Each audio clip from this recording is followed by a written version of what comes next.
बिस्मिल्लाहिर्रहमानिर्रहीम। अस्सलाम वालेकुम डियर स्टूडेंट्स। लेक्चर नंबर 6 में आज हम स्टडी करेंगे एंगुलर मोमेंटम। लॉन्ग क्वेश्चन है बेटा, पेपर पॉइंट ऑफ व्यू से इंपॉर्टेंस के अकॉर्डिंग अगर हम देखें तो ये सेकंड लॉन्ग क्वेश्चन है पेपर पॉइंट ऑफ व्यू से। फर्स्ट हमने सेंट्रीपिटल फोर्स जो है वो लॉन्ग क्वेश्चन किया था। मूवमेंट ऑफ इनर्शिया भी लॉन्ग क्वेश्चन में है, लेकिन मोस्टली जो पेपर में question as a long question repeat होता है वो एंगुलर मोमेंटम है। इसके साथ हम एक नेक्स्ट टॉपिक है law of conservation of angular momentum long question में, वो भी इसके साथ ही मोस्टली जो है वो पूछा जाता है, तो आज वो भी हम इसके साथ ही जो है वो स्टडी करेंगे। सबसे पहले हमें पता होना चाहिए कि एंगुलर मोमेंटम क्या है। इसकी हम डेफिनेशन बेटा स्टडी करेंगे। डेफिनेशन में क्या है हमारे पास कि a particle is said to possess an angular momentum about a reference line if it so moves that its angular position changes relative to that reference line। अगर हम कोई रेफरेंस लाइन लें उसके अकॉर्डिंग अगर ऑब्जेक्ट जो है वो अपनी एंगुलर पोजीशन को चेंज कर रहा होगा तो body is said to possess an angular momentum. For example ये बेटा हमारे पास कोई भी एक रेफरेंस लाइन है हमारे पास, यहाँ पे एक ऑब्जेक्ट जिसका मैस m है, ठीक है, यहाँ पे इनिशली वो था।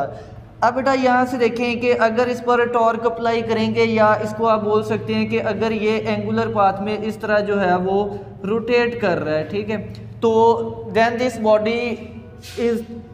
then this particle is changing its angular position from this reference line, then this particle is said to possess an angular momentum। ठीक है, अच्छा अब यहाँ से बेटा हम फर्दर इसको जो है वो एक्सप्लेन कुछ इस तरह से करेंगे कि एंगुलर मोमेंटम को बेटा एक और क्वांटिटी से जो है वो एक और डेफिनेशन से हम एक्सप्लेन कर सकते हैं, the cross product of position vector. The cross product of position vector R, position vector को आर से बेटा लिखते हैं with respect to the axis of rotation. R को बेटा कहाँ से लेना है हमने, एक्सिस ऑफ पोजीशन से। जिस तरह देखिए फॉर एग्जांपल ये हमारे पास एक पार्टिकल है जिसका मैस m है, इसका इस एक्सिस ऑफ रोटेशन से जो ये परपेंडिकुलर डिस्टेंस है इसको हम क्या बोलेंगे, पोजीशन वेक्टर r का नाम देंगे। ठीक है, इसका हमने क्रॉस प्रोडक्ट लेना है किसका, पोजीशन वेक्टर का, किसके साथ, to the axis of rotation and linear momentum of the rotating body is called angular momentum। तो देखिए ये पार्टिकल जो है ये अब रोटेट कर रहा है, अब बेटा इसकी एंगुलर वेलोसिटी भी होगी और इसकी जो है वो लीनियर वेलोसिटी भी होगी। लीनियर वेलोसिटी हमें पता है किस डायरेक्शन में होती है, टेंजेंट में होती है, तो फिर इसका जो लीनियर मोमेंटम है, क्योंकि लीनियर मोमेंटम किसके बराबर होता है, mv के, तो जो इसका लीनियर मोमेंटम है बेटा वो भी इस पॉइंट के क्या होगा, टेंजेंट में होगा। तो इस डेफिनेशन के अकॉर्डिंग एंगुलर मोमेंटम को बेटा डिनोट करते हैं L से, और ये किसके इक्वल है, क्रॉस प्रोडक्ट ले रहे हैं हम किसका, पोजीशन वेक्टर का। ये क्या है हमारे पास, पोजीशन वेक्टर का क्रॉस प्रोडक्ट ले रहे हैं बेटा किसके साथ, हम लीनियर मोमेंटम p के साथ। ठीक है, तो यहाँ से बेटा देखें कि हमारे पास जब भी दो वेक्टर्स का हम क्रॉस प्रोडक्ट लेते हैं तो जो प्रोडक्ट में क्वांटिटी आती है वो हमेशा वेक्टर क्वांटिटी होती है। तो फिर एंगुलर मोमेंटम बेटा कौन सी क्वांटिटी है हमारे पास, ये वेक्टर क्वांटिटी है। ठीक है, अब यहाँ से अगर इस फार्मूला को हम ओपन करते हैं तो यहाँ से देखें कि r क्रॉस p, तो क्रॉस प्रोडक्ट में हमें पता है किसके इक्वल होता है, आर पी साइन थीटा, और साथ में ये क्या आ जाएगा, एन कैप आ जाएगा। ये एन कैप क्या देगा बेटा हमें, एन कैप जो है वो एंगुलर मोमेंटम की जो है वो डायरेक्शन देगा। एन कैप क्या होता है हमारे पास, नॉर्मल यूनिट वेक्टर होता है। अब अगर यहाँ से हम एंगुलर मोमेंटम की डायरेक्शन को बेटा बताएं तो डायरेक्शन जो है हमारे पास एंगुलर मोमेंटम की वो नॉर्मल में होती है। किसके नॉर्मल में होती है, वो आर पोजीशन वेक्टर और जो लीनियर मोमेंटम है उसके प्लेन के परपेंडिकुलर होती है। तो आप बेटा इस तरह कह सकते हैं कि जो एंगुलर मोमेंटम है ये परपेंडिकुलर होता है किसके, पोजीशन वेक्टर के, और एंगुलर मोमेंटम जो है बेटा ये परपेंडिकुलर होता है किसके, सिंपली लीनियर मोमेंटम के। तो आप यहाँ से ये भी याद रख सकते हैं कि जो एंगुलर मोमेंटम है उसकी direction along the axis of rotation होती है। एंगुलर मोमेंटम की डायरेक्शन क्या होती है, along the axis of rotation. या दूसरी बात कि आप कैसे फाइंड कर सकते हैं, आप फाइंड कर सकते हैं कि आर और पी के जो प्लेन है उसके क्या होगी, परपेंडिकुलर होगी किसकी डायरेक्शन, एंगुलर मोमेंटम की। अब जो एंगुलर मोमेंटम है बेटा इसकी डायरेक्शन आप कैसे फाइंड कर सकते हैं, इसकी डायरेक्शन हम जो है वो राइट हैंड रूल से फाइंड कर सकते हैं। कैसे डायरेक्शन फाइंड कर सकते हैं? राइट हैंड रूल से। कैसे बेटा आप इस्तेमाल करेंगे राइट हैंड रूल को? कि जिस डायरेक्शन में रोटेशन हो रही है आपने राइट हैंड की फिंगर्स को उस डायरेक्शन में कर्ल करना है, तो जो इरेक्ट थंब होगा वो डायरेक्शन देगा बेटा किसकी? एंगुलर मोमेंटम की। तो फॉर एग्जांपल ये पार्टिकल है जिसका मास m है, इस तरह एंटी क्लॉकवाइज में रोटेट कर रहा है हमारे पास। जब रोटेट करेगा तो राइट हैंड की फिंगर्स को इस डायरेक्शन में कर्ल करेंगे तो थंब देखिए किस तरफ आ रहा है, आउटवर्ड आ रहा है। तो आप इस तरह कह सकते हैं कि जो एंगुलर मोमेंटम है बेटा उसकी डायरेक्शन r और P का जो प्लेन है उसके क्या होगी? परपेंडिकुलर होगी, along the axis of rotation होगी। ठीक है, यहाँ से बेटा अगर हम ये किसको डिफाइन किया है? इसकी डायरेक्शन को। अगर इसके मैग्नीट्यूड को हम डिफाइन करें तो मैग्नीट्यूड बेटा किसके इक्वल आ रहा है? Just are P sine theta. किसके इक्वल आ रहा है हमारे पास? आर पी साइन थीटा के इक्वल आ रहा है। अगर यहाँ से हमें पता है कि जो लीनियर मोमेंटम है, लीनियर मोमेंटम का मैग्नीट्यूड बेटा किसके इक्वल होता है? mv के इक्वल होता है। तो अगर यहाँ पे p की हम वैल्यू पुट करें तो l किसके इक्वल हो जाएगा हमारे पास? rmv के इक्वल हो जाएगा। ठीक है, अगेन बेटा अगर यहाँ से हम जो है वो यूनिट निकालना चाहें, एंगुलर मोमेंटम का यूनिट निकालना चाहें, देखिए तो r पोजीशन वेक्टर है, इसका यूनिट क्या होता है? इसका यूनिट हमारे पास मीटर होता है। आर क्या है? पोजीशन वेक्टर है, डिस्टेंस आप इसको डिस्प्लेसमेंट बोल सकते हैं, इसका यूनिट मीटर है हमारे पास। और साथ में यहाँ पे क्या है? Linear momentum. तो लीनियर मोमेंटम किसके बराबर होता है? P is equal to mv। तो इसका यूनिट क्या होता है? मास का यूनिट है बेटा kg और वेलोसिटी का मीटर पर सेकंड। ठीक है, तो यहाँ पे बेटा अगर हम यूनिट लिखें इस कंबाइन तो ये हो जाएगा मीटर किलोग्राम मीटर पर सेकंड। तो बेटा यहाँ से अगर हम देखें तो ये आप मल्टीप्लाई हो रहे हैं, तो जो यूनिट आ रहा है हमारे पास वो क्या है? Kilogram metre square per second. Kilogram metre square per second. तो this is the SI unit of angular momentum, kilogram metre square per second. इसका बेटा एक और यूनिट भी होता है, वो हमारे पास क्या होता है? जॉल सेकंड। तो दो यूनिट है हमारे पास एंगुलर मोमेंटम के। एक कौन सा आ रहा है बेटा? Kilogram metre square per second, और साथ बेटा कौन सा यूनिट आ रहा है? जूल सेकंड जो है वो भी यूनिट है किसका? एंगुलर मोमेंटम का। अगर यहाँ से बेटा हम एंगुलर मोमेंटम की डायमेंशन निकालना चाहें तो डायमेंशन के लिए देखें कि केजी है। केजी बेटा किसका? केजी के लिए हम क्या यूज़ करेंगे? कैपिटल M यूज़ करेंगे। फिर यहाँ पे मीटर है, मीटर किसका यूनिट होता है? किस लेंथ का? तो इसके लिए हमारे पास एल स्क्वायर हो जाएगा। और साथ में क्या है हमारे पास? सेकंड है, सेकंड टाइम का है, तो ये हमारे पास क्या हो जाएगा? t-1। तो this is the dimension of angular momentum. Unit दोबारा सुन लें, kilogram metre square per second है, और उसके बाद जो इसका एडिशनल एक और यूनिट है हमारे पास जूल सेकंड होता है, और इसकी डायमेंशन क्या होती है? ml square t-1। ठीक है, फार्मूला एक्सप्लेन कर दिया हमने कि पोजीशन वेक्टर और लीनियर मोमेंटम का क्रॉस प्रोडक्ट वो किसके इक्वल होता है? हमारे पास एंगुलर मोमेंटम के इक्वल होता है। अगर क्रॉस प्रोडक्ट हमें पता है किसके इक्वल होता है? R P sine theta. N cap क्या देता है हमें? एंगुलर मोमेंटम की डायरेक्शन जो है वो देता है। अब इसके बाद हम इसको फर्दर जो है बेटा वो सॉल्व करते हैं। इसके बाद ये देखिएगा कि हमारे पास जो है वो हमने एंगुलर मोमेंटम बेटा मालूम करना है किसका? Angular momentum of a point object. बेटा पहले बात सुने कि पॉइंट ऑब्जेक्ट क्या होता है। फॉर एग्जांपल ये आपके पास कोई भी एक ऑब्जेक्ट है, इसको पॉइंट ऑब्जेक्ट का बोलेंगे जिसका मास m है। ठीक है, पॉइंट ऑब्जेक्ट बोलेंगे जब इस ऑब्जेक्ट का जो साइज है वो इस ऑर्बिटल जो डिस्टेंस है या जो पोजीशन वेक्टर है इससे स्मॉल होगा। कोई भी ऑब्जेक्ट जब उसका साइज जो है वो इसके पोजीशन वेक्टर से क्या होगा? स्मॉल होगा। तो फिर ऐसे ऑब्जेक्ट को बेटा हम क्या बोलेंगे? पॉइंट ऑब्जेक्ट बोलेंगे। ठीक है, अब कंसिडर करें कि ये हमारे पास जो है वो सर्कुलर पाथ में रोटेट कर रहा है। जब रोटेट कर रहा है बेटा तो इसका जो लीनियर मोमेंटम है p है, और ये क्या होता है? टेंजेंट में होता है हमारे पास। और इसकी जो हमारे पास एंगुलर वेलोसिटी है वो क्या है हमारे पास? ओमेगा है। और इसकी जो लीनियर वेलोसिटी है वो क्या है हमारे पास? v है। तो अब बेटा इस पॉइंट ऑब्जेक्ट का जो एंगुलर मोमेंटम है उसका हमने मैग्नीट्यूड मालूम करना है। तो मैग्नीट्यूड बेटा देखिए वही हमें पता है कि वेक्टर फॉर्म में किसके इक्वल है? r cross p। यहाँ से अगर हम जस्ट मैग्नीट्यूड लें तो वो किसके इक्वल आएगा? Are P sine theta. ठीक है, जस्ट मैग्नीट्यूड लिखेंगे तो क्या हो जाएगा are P sine theta.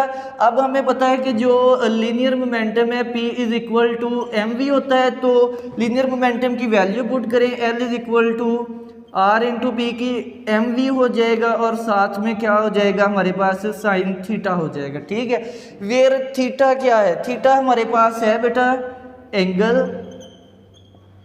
Between V and R।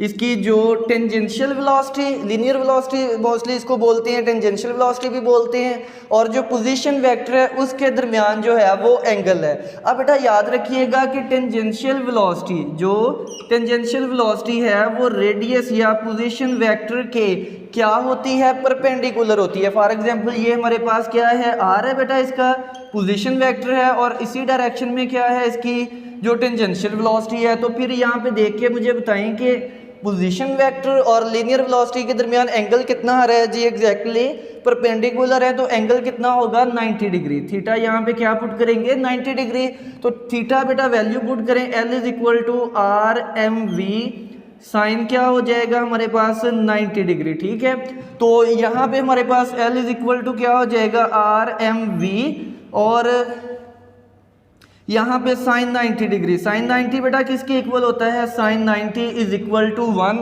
तो साइन 90 की वैल्यू 1 पुट करेंगे तो कैंसिल आउट हो जाएगी, तो L जो है वो लीनियर मोमेंटम किसके इक्वल हो जाएगा, आर एम वी के इक्वल हो जाएगा। आप इसको एम वी आर जो से भी जो है वो लिख सकते हैं। नेक्स्ट बेटा एक और रिलेशन है कि जब ये पॉइंट ऑब्जेक्ट है, पॉइंट ऑब्जेक्ट जब सर्कल में रोटेट कर रहा है, एक तो हर पॉइंट की लीनियर वेलोसिटी या टेंजेंशियल वेलोसिटी होगी, और एक उस पॉइंट ऑब्जेक्ट की क्या होगी बेटा, एंगुलर वेलोसिटी होगी। अब कोई भी ऑब्जेक्ट है जब वो सर्कल में रोटेट करता है तो हर पॉइंट की एक एंगुलर वेलोसिटी होती है, और ये भी बात याद रखिएगा कि एंगुलर जो वेलोसिटी होती है किसी भी ऑब्जेक्ट की वो हर पॉइंट के लिए क्या होती है, सेम होती है। तो अगर यहाँ पे v जो है, मतलब इस एंगुलर मोमेंटम को हम एंगुलर वेलोसिटी के फॉर्म में लिखना चाहें तो हमें पता है कि जो लीनियर वेलोसिटी या टेंजेंशियल वेलोसिटी है वो किसके बराबर होती है, आर ओमेगा के बराबर होती है। ठीक है, तो फिर यहाँ पे बेटा वैल्यू पुट करेंगे तो L इज इक्वल टू क्या हो जाएगा, आर एम और वी की जगह हम क्या पुट करेंगे, आर ओमेगा जो है वो वैल्यू पुट करेंगे। ठीक है, यहाँ से देखिए बेटा आर से ये आर मल्टीप्लाई होगा तो ये हमारे पास क्या हो जाएगा एम आर स्क्वेयर, और साथ में क्या हो जाएगा हमारे पास ओमेगा।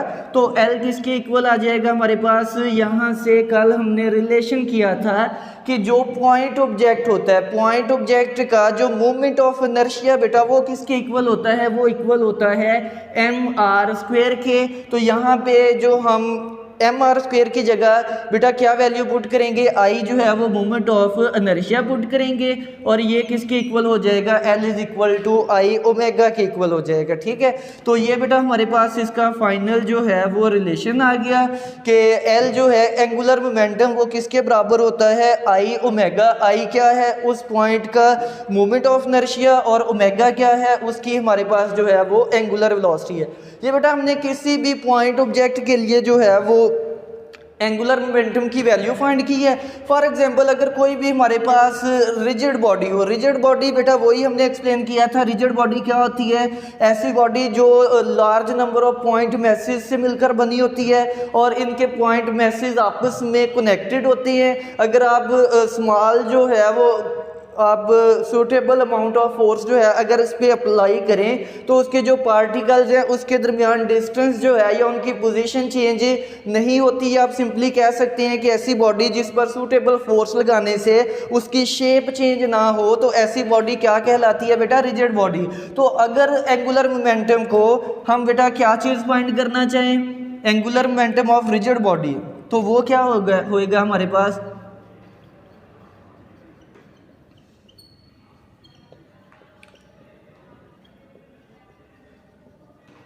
फॉर एग्जाम्पल यही बेटा हमारे पास कोई भी एक रिजिड बॉडी है, ये एक्सिस ऑफ रोटेशन से क्या कर रही है, क्रॉस जो है वो मूव कर रही है, ये इसके पॉइंट मैसेज हैं। आप देखिए हर पॉइंट जो है वो सेंटर ऑफ मैस से के गिर्द ये रोटेट कर रही है, या आप कह लें कि जो एक्सिस ऑफ रोटेशन है उससे इसका डिस्टेंस जो है वो डिफरेंट है, आर डिफरेंट होगा, तो इस पॉइंट ऑब्जेक्ट का जो मोमेंट ऑफ इनर्शिया है इस रिजिड बॉडी के अंदर जो डिफरेंट पॉइंट मैसेज है, हर पॉइंट मैसेज का डिस्टेंस डिफरेंट है, तो मोमेंट ऑफ इनर्शिया क्या होगी, डिफरेंट होगी। लेकिन जब ये एक्सिस के अक्रॉस इस तरह रोटेट करेगा तो जो एंगुलर वेलोसिटी होगी बेटा वो सब के लिए क्या होगी, सेम होगी। तो एज अ होल हमने इस कंप्लीट बॉडी का बेटा क्या मालूम करना है, एंगुलर मोमेंटम मालूम करना है। तो उसके लिए सिंपली क्या करेंगे, हमने क्या काम किया, देखें हमने इस रिजिड बॉडी को डिफाइन कर दिया कि इसके छोटे छोटे पॉइंट मैसेज हैं। हम क्या करेंगे, हर पॉइंट मैस का इस फार्मूला से बेटा क्या मालूम कर लेंगे, इस फार्मूला से हम उसका एंगुलर मोमेंटम मालूम कर लेंगे हर पॉइंट का। फिर हमें क्या चाहिए, हमें इस बॉडी का एज अ होल टोटल जो है वो एंगुलर मोमेंटम चाहिए। तो बेटा फिर हम क्या करेंगे, जितने पॉइंट मैसेज से ये बॉडी मिलकर बनी है तो तमाम पॉइंट मैसेज का एंगुलर मोमेंटम जमा कर लेंगे, तो वो किसके बराबर आएगा, total angular momentum of the rigid body. तो उसके लिए इक्वेशन क्या होगी बेटा कि इस रिजिड बॉडी का जो टोटल एंगुलर मोमेंटम है वो किसके बराबर है, L1। L1 क्या है, angular momentum of first mass point, plus क्या हो जाएगा L2 प्लस ऑन करेंगे, प्लस क्या हो जाएगा Li। Li क्या है, आयत पार्टिकल, आयत मैस पार्टिकल का एंगुलर मोमेंटम। देखें तो फर्स्ट जो है उसका बेटा क्या आ जाएगा हमारे पास, देखिए इसके पॉइंट्स को हमने as a point object consider किया है, तो हर पॉइंट ऑब्जेक्ट का एंगुलर मोमेंटम क्या आएगा, फर्स्ट के लिए आ जाएगा फर्स्ट के लिए कर रहे हैं तो ये हो जाएगा M1 R1 स्क्वायर, साथ में क्या हो जाएगा ω1। ठीक है, अगर सेकंड पॉइंट ऑब्जेक्ट के लिए बात करेंगे तो वो किसके इक्वल होगा, M2 R2 स्क्वायर, साथ में क्या हो जाएगा ω2। अब हमने अभी डिफाइन किया कि ये कितने बेटा इसमें मैस पार्टिकल्स हैं, पॉइंट ऑब्जेक्ट्स, पॉइंट मैसेज हमने कंसिडर किए हैं, तो वो आयत है। तो आयत का क्या होगा हमारे पास, आयत पार्टिकल का होगा Mi, मैस ऑफ आयत पार्टिकल, या आप इसको टोटल जो n से रिप्लेस कर देते तो यहाँ पे हमने कुछ नहीं किया, जस्ट n की जगह आयत का नाम दे दिया। ठीक है, तो ये हो जाएगा Mi Ri स्क्वायर हो जाएगा, साथ में ω हो जाएगा। ठीक है, तो हमने क्या करना था, इस रिजिड बॉडी कंप्लीट का एंगुलर मोमेंटम मालूम करना था। वो कैसे आएगा, तमाम पॉइंट मैसेज के एंगुलर मोमेंटम को जमा करने से ये वैल्यूज बेटा इस इक्वेशन में पुट करें तो L टोटल हमारे पास किसके इक्वल आ जाएगा, फर्स्ट पॉइंट मैस का बेटा क्या है हमारे पास M1 R1 square ω1, plus second का क्या है M2 R2 स्क्वायर, साथ में क्या है ω2 प्लस सोन, प्लस कितने टोटल पार्टिकल है, आयत पार्टिकल हैं, तो M मास ऑफ आयत पार्टिकल Ri स्क्वायर हो जाएगा। Ri क्या है, आयत पार्टिकल का जो पोजीशन वेक्टर है डिस्टेंस एक्सिस ऑफ रोटेशन से, साथ में क्या हो जाएगा ω। ठीक है, अब बेटा यहाँ से एक बात देखिए, अभी हमने एक्सप्लेन किया है कि जब भी कोई रिजिड बॉडी सर्कल में इस तरह रोटेट करेगी तो हर पार्टिकल, हर पॉइंट मैस का मोमेंट ऑफ इनर्शिया तो डिफरेंट होगा। क्यों होगा डिफरेंट, क्योंकि हर point mass axis of rotation से क्या है बेटा, डिफरेंट डिस्टेंसेस पर है, तो आर डिफरेंट होगा तो आई भी क्या होगा, मोमेंट ऑफ इनर्शिया भी डिफरेंट होगा। लेकिन पहले टॉपिक से हम ये बात करते हुए आ रहे हैं कि जब भी कोई बॉडी, रिजिड बॉडी सर्कल में रोटेट करती है तो उसके एंगुलर डिस्प्लेसमेंट, एंगुलर वेलोसिटी और एंगुलर एक्सेलरेशन हर पार्टिकल का क्या होता है, सेम है।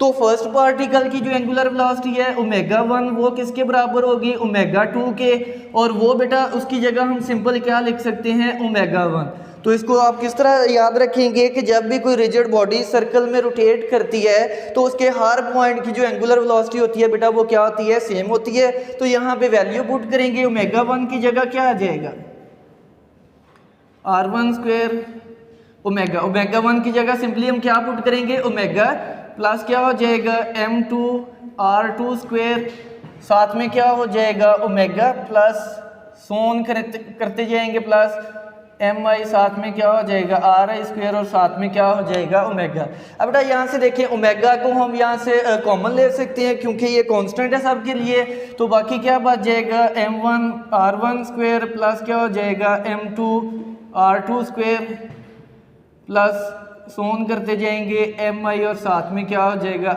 Ri स्क्वायर और ओमेगा यहाँ से क्या आ गया हमारे पास कॉमन आ गया। ठीक है, अब बेटा यहाँ से देखें कि जो ब्रैकेट के अंदर हमने वैल्यू लिखी है, ये बाकी जो बचती है ये क्या है, m1r1 स्क्वायर। mr स्क्वायर किसका फार्मूला होता है, मोमेंट ऑफ इनर्शिया। तो mi/i स्क्वायर क्या होगा, इस रिजिड बॉडी के अंदर फर्स्ट पॉइंट मैस जो हमने कंसिडर किया है उसका मोमेंट ऑफ इनर्शिया, तो इसकी जगह i1 आ जाएगा, प्लस ये क्या है m2r2 है, तो ये जो सेकंड पॉइंट मैस है उसका मोमेंट ऑफ इनर्शिया। तो असल में ये है क्या हमारे पास equation i1 plus i2 plus on करते जाएंगे, प्लस i जो है वो ith पार्टिकल का। तो ये जो ब्रैकेट के अंदर इक्वेशन बेटा हमने लिखी है i इज इक्वल टू 1 से क्या हो जाएगा हमारे पास i is equal to m, तो ये हो जाएगा mi/r स्क्वायर, और ये किसके इक्वल होगा, total movement of inertia of this rigid body. ये बेटा जो ब्रैकेट के अंदर लिखी है सम की फॉर्म में, अगर समेशन की फॉर्म में लिखेंगे तो ये हमें क्या दे रही है बेटा, total angular momentum of the rigid body दे रही है। तो यहाँ पे बेटा फिर इसकी जगह, ये जो ब्रैकेट की जगह है यहाँ पे हम क्या वैल्यू पुट करेंगे, आई पुट करेंगे, तो एल टोटल जो है वो हमारे पास किसके इक्वल आ जाएगा, आई ओमेगा के इक्वल आ जाएगा। ठीक हो गया, तो ये हमारे पास टोटल एंगुलर मोमेंटम है, किस पे डिपेंड करता है, moment of inertia of the rigid body, और साथ में क्या है बेटा हमारे पास एंगुलर वेलोसिटी। तो ये मैग्नीट्यूड की बात कर रहे हैं, यहाँ से बात याद रखिएगा। ठीक है बेटा, इसके बाद आप याद हमने कल कहा था कि जो रिलेशन पढ़ा था मोमेंट ऑफ इनर्शिया में कि जो मैस का एनालॉगस है वो क्या होता है हमारे पास, मोमेंट ऑफ इनर्शिया होता है। अगर हम लीनियर मोमेंटम के एनालॉगस की बात करें, किसकी बात करें, लीनियर मोमेंटम के एनालॉगी की बात करें, तो बात याद रखिएगा कि जो काम लीनियर मोशन में मोमेंटम करता है वही काम एंगुलर मोमेंटम में, एंगुलर मोशन में कौन करता है, एंगुलर मोमेंटम। तो यहाँ से हम कह सकते हैं कि जो P का एनालॉगी होता है वो क्या है हमारे पास, एंगुलर मोमेंटम है, किस में, रोटेशनल मोशन में। ठीक है, तो आप इस तरह भी कह सकते हैं angular momentum is a movement of linear momentum. जिस तरह मूवमेंट ऑफ इनर्शिया को हम क्या बोलते हैं कि मैस का मूवमेंट क्या होता है, मूवमेंट ऑफ इनर्शिया, तो ऐसे ही लीनियर मोमेंटम का मूवमेंट बेटा क्या होता है, एंगुलर मोमेंटम एल होता है। ठीक है, तो बेटा यहाँ से आपको मैं एक फार्मूला बुक पे नहीं है ये, लेकिन एमसीक्यूज में पूछा गया है।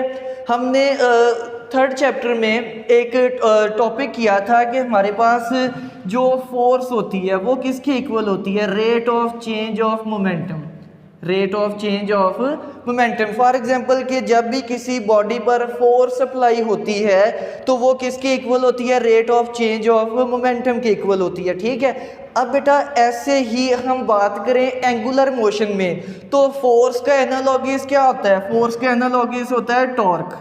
कल हमने ये बात की थी कि फोर्स का एनालॉगस क्या होता है, हमारे पास टॉर्क होता है, और del P change in momentum, momentum linear momentum की बात की है। तो अब हम लीनियर मोशन से किस मोशन में आ रहे हैं, एंगुलर मोशन में। तो जो लीनियर मोमेंटम है इसका लीनियर एंगुलर जो हमारे पास मोमेंट है वो क्या आएगा, डेल एल आएगा, ओवर क्या हो जाएगा, डेल टी। तो यहाँ से बेटा ये इंपॉर्टेंट बात याद रखिएगा कि rate of change of angular momentum, rate of change of angular momentum वो किसके बराबर होता है, टॉर्क के बराबर होता है। तो यहाँ से देखिए बात क्या की है हमने, यही पॉइंट ऑब्जेक्ट है, ये सर्कल में रोटेट कर रहा है, इसकी कोई इनिशियल वेलोसिटी ओमेगा होगी। इनिशियल वेलोसिटी क्या होगी बेटा, ओमेगा होगी। पॉइंट जो है वो इस पोजीशन पे है, यहाँ पे हम कोई टॉर्क अप्लाई करते हैं, टॉर्क अप्लाई होगा तो एक्सेलरेशन है। जिस तरह फोर्स लगाने से क्या प्रोड्यूस होता है, लीनियर एक्सेलरेशन, ऐसे ही जब टॉर्क अप्लाई करेंगे तो क्या प्रोड्यूस होगा, एंगुलर एक्सेलरेशन। और एक्सेलरेशन क्या होता है, चेंज इन वेलोसिटी। तो मतलब टॉर्क अप्लाई करने से इसकी एंगुलर वेलोसिटी ओमेगा 1 से क्या हो जाएगी बेटा, ओमेगा 2। देखें एंगुलर वेलोसिटी चेंज हुई है, एंगुलर वेलोसिटी चेंज हुई है तो इसका एंगुलर मोमेंटम भी क्या होगा, चेंज होगा। ठीक है, तो जो rate of change of angular momentum, rate of change of angular momentum वो किसके बराबर होता है, अप्लाइड टॉर्क के। ये भी हमारे पास सेकंड लॉ ऑफ न्यूटन होता है इन टर्म्स ऑफ मोमेंटम। ठीक है, इसकी डेरिवेशन भी की थी, तो यहाँ पे ये डेरिवेशन नहीं है, जस्ट आपने फार्मूला याद रखना है कि सेकंड लॉ ऑफ न्यूटन का एनालॉगस क्या होता है एंगुलर मोशन में, तो वो होता है torque is equal to del L over del T, कि rate of change of angular momentum वो किसके बराबर होता है, अप्लाइड टॉर्क के इक्वल होता है। ठीक है, अच्छा इसके बाद लास्ट पैराग्राफ में बेटा एक सॉरी दो जो हैं वो डेफिनेशंस की गई हैं, वो भी आपने याद रखनी है। यहाँ से आप याद रखेंगे types of angular momentum. Topic क्या है हमारे पास, इसी के लास्ट में पैराग्राफ है हमारे पास, types of angular momentum. First होगा बेटा orbital angular momentum,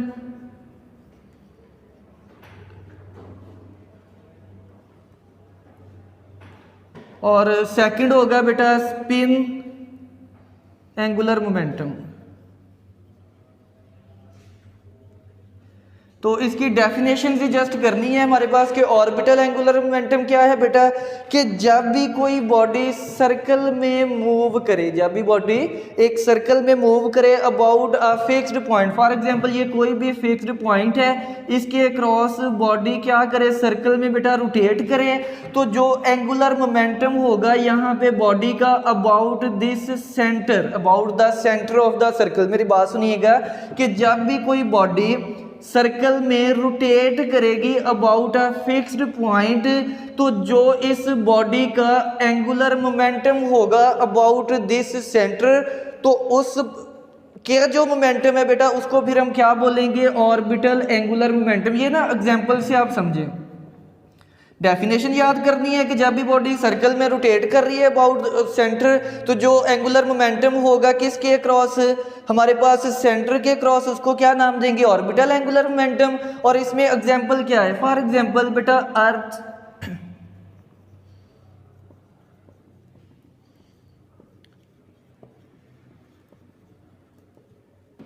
earth revolving around the सन। अर्थ क्या कर रही है बेटा, सन के अराउंड रिवॉल्व कर रही है, तो जो अर्थ का मोमेंटम होगा अबाउट द सन, तो उसको बेटा हम क्या बोलेंगे, ऑर्बिटल एंगुलर मोमेंटम। फिर इसके बाद एक और एग्जांपल देखें कि इलेक्ट्रॉन क्या कर रहे हैं, इलेक्ट्रॉन रिवॉल्व अराउंड न्यूक्लियस। तो बेटा इलेक्ट्रॉन भी क्या कर रहे हैं, न्यूक्लियस के क्रॉस जो है वो सर्कुलर पाथ में रोटेट कर रहे हैं, तो जो इलेक्ट्रॉन की मोशन का जो एंगुलर मोमेंटम होगा अबाउट द न्यूक्लियस, उसको भी क्या बोलेंगे, ऑर्बिटल एंगुलर मोमेंटम बोलेंगे। सिंपली आप बुक से देखेंगे तो यहाँ पे एक ऑर्बिटल पाथ में ना, सर्कुलर पाथ में कोई भी आदमी है, कोई भी बंदा, वो इस तरह सर्कल में जब रोटेट करेगा तो सर्कल के सेंटर के क्रॉस जो उसका एंगुलर मोमेंटम होगा उसको क्या नाम देंगे, ऑर्बिटल एंगुलर मोमेंटम का नाम देंगे। ठीक है, फिर उसके बाद सेकंड डेफिनेशन है कि स्पिन एंगुलर मोमेंटम क्या होता है। तो बेटा इसकी डेफिनेशन करेंगे, स्पिन एंगुलर मोमेंटम है possessed bye a body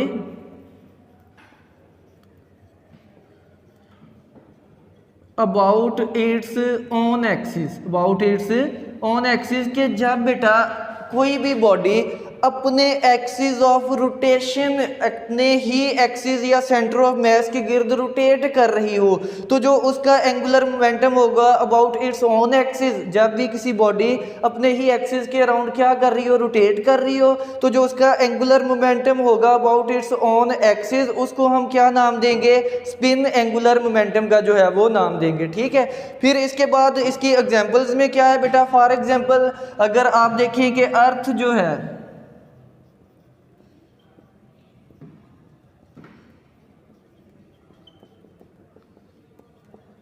about it's on axis, earth is rotating about it's on axis. तो अब देखिए अर्थ जो है एक तो सन के क्रॉस रोटेट कर रही है, उसको हम बोलेंगे ऑर्बिटल एंगुलर मोमेंटम, और अर्थ जो है वो अपने ही एक्सिस के गिर्द भी क्या कर रही है बेटा, रोटेट कर रही है, तो इसका ये जो एंगुलर मोमेंटम है इसको क्या बोलेंगे, स्पिन एंगुलर मोमेंटम। अगर आप स्पिनिंग टॉप की लट्टू की बात करें, लट्टू भी बेटा क्या करते हैं, आप इस तरह उसको जो है वो रोटेट करवाएं तो वो अपने ही एक्सिस के गिर्द जो है वो रोटेट करता है या स्पिन करता है, तो उसका जो एंगुलर मोमेंटम है वो भी क्या कहलाएगा, स्पिन एंगुलर मोमेंटम जो है वो कहलाएगा। तो यहाँ से बेटा हमारे पास जो एंगुलर मोमेंटम है ये टॉपिक कंप्लीट होता है। इसको आपने एज अ लॉन्ग क्वेश्चन देखना है, यहाँ से इसके यूनिट से बेटा एमसीक्यू मोस्टली जो है वो पूछे जाते हैं, तो याद रखना है। अब यहाँ से आपको अगर याद हो तो लीनियर मोमेंटम का भी यूनिट हमारे पास याद रखिएगा, उससे आप जो है एंगुलर मोमेंटम इजीली जो है वो ले सकते हैं। तो डेफिनेशन करेंगे और ये हमारे पास इसका है angular momentum of a point object. फिर ये रिजिड बॉडी का है जो कि लॉन्ग क्वेश्चन में इसके साथ पूछा जाता है। और लास्ट पे टाइप्स हैं, ये अलहदा से भी जो है वो शॉर्ट क्वेश्चन के तौर पर पूछी जाती हैं। तो इसके साथ बेटा एक डेफिनेशन है, इसका जो रिमेनिंग पार्ट है मैंने शुरू में बताया था कि एक हमने एंगुलर मोमेंटम करना है और इसके साथ एक टॉपिक था law of conservation of angular momentum.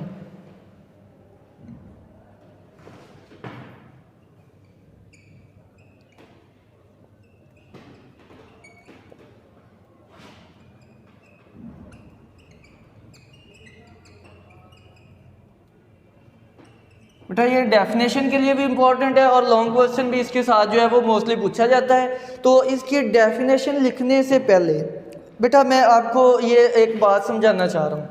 अभी हमने लिखा है कि जो अप्लाइड टॉर्क है वो किसके बराबर होता है, डेल एल के। किसके बराबर होता है, del L, change in rate of change in momentum. अगर बेटा किसी बॉडी पे टॉर्क अप्लाई ही ना हो, डेल टॉर्क क्या हो रहा हो, ज़ीरो, तो फिर हमारे पास ये इक्वेशन क्या आ जाएगी, फिर हमारे पास ये इक्वेशन आ जाएगी zero is equal to del L over क्या हो जाएगा, डेल टी। डेल टी इधर डिवाइड हो रहा है, दूसरी साइड पे जाके मल्टीप्लाई, तो ये भी क्या हो गया, ज़ीरो। तो डेल एल किसके बराबर आ गया बेटा, ज़ीरो के इक्वल आ गया। ठीक है, डेल एल किसके इक्वल हो गया, चेंज इन मोमेंटम किसके बराबर हो गया, ज़ीरो के। ठीक है, अब चेंज इन मोमेंटम का क्या मतलब होता है, चेंज इन मोमेंटम का मतलब है, एंगुलर मोमेंटम का मतलब है फाइनल एंगुलर मोमेंटम माइनस क्या है बेटा, इनिशियल एंगुलर मोमेंटम। तो ये किसके बराबर है, ज़ीरो। तो इस इक्वेशन का मतलब है कि चेंज इन मोमेंटम क्या है, ज़ीरो है। अब ये नेगेटिव है, दूसरी साइड पे जाएगा तो प्लस हो जाएगा। एल फाइनल एंगुलर मोमेंटम वो किसके बराबर है बेटा, इनिशियल एंगुलर मोमेंटम के। मोमेंटम जितना इनिशियल था एंगुलर उतना ही क्या है बेटा, फाइनल है। तो इस इक्वेशन का मतलब है कि एंगुलर मोमेंटम क्या है, कांस्टेंट है, चेंज नहीं हो रहा।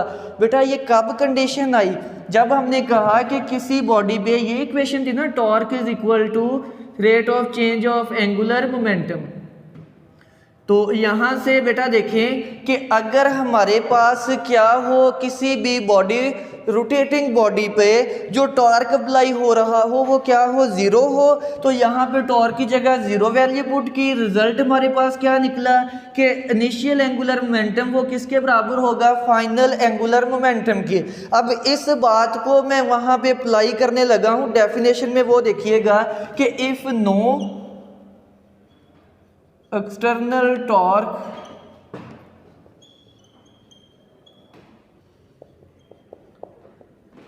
If no external torque apply, कि अगर कोई भी बॉडी रोटेट कर रही है और उस पर कोई भी एक्सटर्नल टॉर्क जो है वो अप्लाई, या नेट टॉर्क जो है वो ऑब्जेक्ट का क्या हो जाएगा, ज़ीरो हो जाएगा। देन एंगुलर मोमेंटम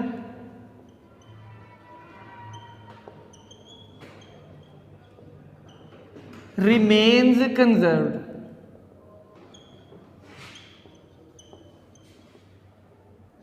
ठीक है, तो वही बात बेटा कि अगर एंगुलर मोमेंटम ही अप्लाई नहीं हो रहा तो फिर चेंज इन एंगुलर मोमेंटम क्या होगा, ज़ीरो होगा। या आप कह सकते हैं कि उसका जो एंगुलर मोमेंटम जितना इनिशियल है उतना फाइनल है। तो यहाँ से आप क्या कह सकते हो कि उसका एंगुलर मोमेंटम कांस्टेंट रह रहा है। तो बेटा यही बात मैंने डेफिनेशन में की है कि if no external torque applies on a rotating body then angular momentum remains conserved. के फॉर एग्जाम्पल कोई भी रिजिड बॉडी है हमारे पास ये, तो इसका जो टोटल एंगुलर मोमेंटम है बेटा वो किसके बराबर होगा, एल टोटल आ जाएगा हमारे पास, L1 प्लस L2 प्लस क्या हो जाएगा, L3 प्लस ऑन करते जाएं, और ये हमेशा क्या रहेगा बेटा, कांस्टेंट रहेगा। हमेशा क्या रहेगा हमारे पास, कांस्टेंट। तो ये बेटा हमारे पास लॉ है, जिस तरह law of conservation of energy पढ़ी हमने कि टोटल एनर्जी हमेशा क्या रहती है, कांस्टेंट रहती है। तो ऐसे ही बेटा जो हमारे पास एंगुलर मोमेंटम है ये भी हमेशा क्या रहता है, कांस्टेंट रहता है। और ये शुरू में एक बात जो है वो की गई थी कि ये हमारे पास इस टॉपिक को स्टार्ट करेंगे तो उसमें शुरू में एक बात की थी, लिखी है कि ये फंडामेंटल प्रिंसिपल ऑफ यूनिवर्स।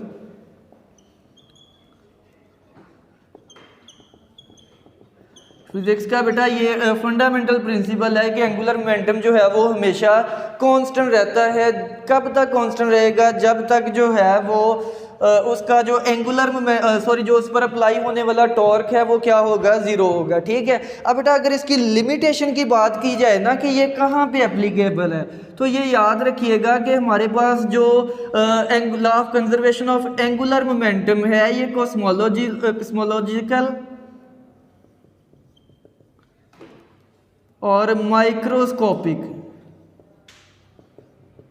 बेटा ये हर जगह पे वैलिड है। मतलब कॉस्मोलॉजिकल अगर एस्पेक्ट्स पे बात करें तो हमारे पास जितने भी प्लैनेट्स हैं, जितने भी अर्थ हैं, जब वो रोटेट कर रहे हों तो उनका एंगुलर मोमेंटम होगा। अगर कोई एक्सटर्नल टॉर्क अप्लाई नहीं होगा तो एंगुलर मोमेंटम क्या रहेगा, कांस्टेंट रहेगा। ठीक है। फिर अगर माइक्रोस्कोपिक या एटॉमिक लेवल पे बात करें तो जो इलेक्ट्रॉन रोटेट कर रहे होते हैं ऑर्बिट्स में, उनका भी एंगुलर मोमेंटम क्या रहेगा, कांस्टेंट रहेगा। कब तक, जब एक्सटर्नल टॉर्क अप्लाई नहीं होगा। ठीक है। तो इसको बेटा हम इसकी कंजर्वेशन दो चीजों से देखेंगे। Conservation sir 5 minute, magnitude, law of conservation. अब बेटा देखिए एंगुलर मोमेंटम जो है ये वेक्टर क्वांटिटी है, तो ये कंजर्व रहेगा दो चीज़ों में, मैग्नीट्यूड भी कंजर्व रहता है और इसका जो डायरेक्शन है वो भी कंजर्व रहती है। तो पहले बेटा हम मैग्नीट्यूड देखेंगे कि कैसे कंजर्व रहता है, फिर उसके बाद हम देखेंगे कि इसकी डायरेक्शन जो है वो कैसे कांस्टेंट रहती है। तो बेटा देखिए initial angular momentum L I जो है वो किसके बराबर होता है, एल एफ के, क्योंकि एंगुलर मोमेंटम क्या है हमारे पास, कांस्टेंट है। तो फिर initial angular momentum I1 omega 1 ये किसके बराबर होगा बेटा, I2 omega 2। I1 omega 1 is equal to क्या होगा हमारे पास, I2 ओमेगा 2। और ये बेटा हमेशा क्या रहता है हमारे पास, कांस्टेंट रहता है। अब बेटा यहाँ से एक एग्जांपल देखें, बुक के अकॉर्डिंग अगर बात करें तो यहाँ पे law of conservation of angular momentum की एग्जांपल दी गई है। आप बुक पे डायग्राम देखेंगे तो आपको एक डाइवर जो है वो पुश्ड ऑफ बोर्ड, और एक जो है वो बोर्ड पे है, वहाँ से वो जंप करना चाह रहा है। ठीक है। तो बेटा देखिए जब वो जंप करेगा तो अपनी बॉडी को फुली एक्सटेंड करता है, अपनी बॉडी को क्या करेगा बेटा, फुली एक्सटेंड करेगा। जब फुली एक्सटेंड करेगा तो इसका जो सेंटर ऑफ ग्रेविटी या सेंटर ऑफ मास से जो डिस्टेंस है बेटा वो क्या होगा, ज्यादा होगा, आर ज्यादा होगा। ठीक है। इनिशियली जब वो जंप कर रहा है तो जो उसका इनिशियल एंगुलर मोमेंटम वो क्या है, I1 है, और ये किसके बराबर होता है, mr1 स्क्वायर के। ठीक है। मास तो कांस्टेंट है हमारे पास। अब r1 स्क्वायर है। अब बेटा देखिए बॉडी अगर फुली एक्सटेंड है तो r की वैल्यू क्या होगी, लार्ज। r की वैल्यू क्या होगी, लार्ज होगी। तो हमारे पास जब r जो है इनिशियल r1 ज्यादा होगा तो इनिशियल एंगुलर मोमेंट इनिशियल जो मोमेंट ऑफ इनर्शिया है वो भी क्या होगा, ज़्यादा होगा। तो याद रखें कि जब वो बॉडी ने डाइवर ने जंप लगाया तो उसका इनिशियल जो मोमेंट ऑफ इनर्शिया है उसकी वैल्यू क्या होती है, लार्ज होती है। ठीक है। अब जब वो जंप कर रहा है, जंप करते हुए वो अपनी बॉडी को कर्ल करता है, कर्ल करते हुए जो उसकी इनिशियल एंगुलर वेलोसिटी है बेटा वो क्या होती है हमारे पास, स्मॉल होती है। तो उसके लिए एंगुलर वेलोसिटी, इनिशियल जो एंगुलर वेलोसिटी है बेटा वो क्या होगी, स्मॉल होगी। ठीक है। अब बेटा देखिए जैसे जैसे वो अपनी बॉडी को कर्ल कर रहा है तो उसकी जो एंगुलर वेलोसिटी है वो बढ़ती जा रही है। एंगुलर वेलोसिटी क्यों बढ़ रही है, क्योंकि जब उसने अपनी बॉडी को कर्ल किया है, इस तरह से अपनी बॉडी को क्या किया है, कर्ल किया है, तो उसके जो आर की वैल्यू है वो स्मॉल हो गई है। तो अब I2 देखें बेटा, I2 किसके इक्वल है, mr2 स्क्वायर। अब R2 इसका जो पोजीशन वेक्टर है, जो उसका मास का जो फासला है एक्सिस ऑफ रोटेशन से या उसके सेंटर ऑफ मास से वो बढ़ गया, वो कम हो गया है, R स्मॉल होगा तो बॉडी का जो मूवमेंट ऑफ इनर्शिया है वो भी क्या हो जाएगा, स्मॉल हो जाएगा। अब बेटा देखें ये प्रोडक्ट कांस्टेंट रहना था, I1 ओमेगा 1 का जो प्रोडक्ट है वो क्या रहना था, कांस्टेंट।